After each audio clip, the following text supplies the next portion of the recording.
রশি থেকে কি এলো? বাহু। তাহলে একটা কোণ, এই যে এই কোণটা কয়টা বাহু দ্বারা উৎপন্ন হয়েছে? দুইটা। একটা ওএ আর একটা ওবি। তাহলে ওবির সন্নিহিত বাহু কি? ওএ। আবার ওএ এর সন্নিহিত বাহু ওবি। তাহলে সংজ্ঞা দেখো যে একটি কোণ যে দুটি বাহু দ্বারা উৎপন্ন হয় ওই বাহু দ্বয়কে পরস্পরের, পরস্পরের মানে কি? একে অপরের, একে অপরের।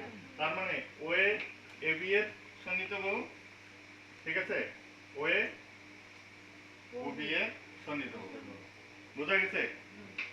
বুঝতে পারলে কত? মানে একে অপরের, যেমন তোমরা দুই সন্নিহিত বাহু কিউপি, বোঝা গেছে? বা পি কিউ, বোঝা গেছে? তাহলে একটা এই যে বাহু আমরা কিন্তু দুই ভাবে বলতে পারবো, একটা পি কিউ বা কিউপি, বোঝা গেছে? এটা হচ্ছে কিউ আর বা আর কিউ, যে কোনো একভাবে বললেই হবে, বোঝা গেছে? তাহলে একটা কোণ কি দুই ভাবে লেখা যায়, একটা বাহু দুই ভাবে বলা যায়, ঠিক আছে?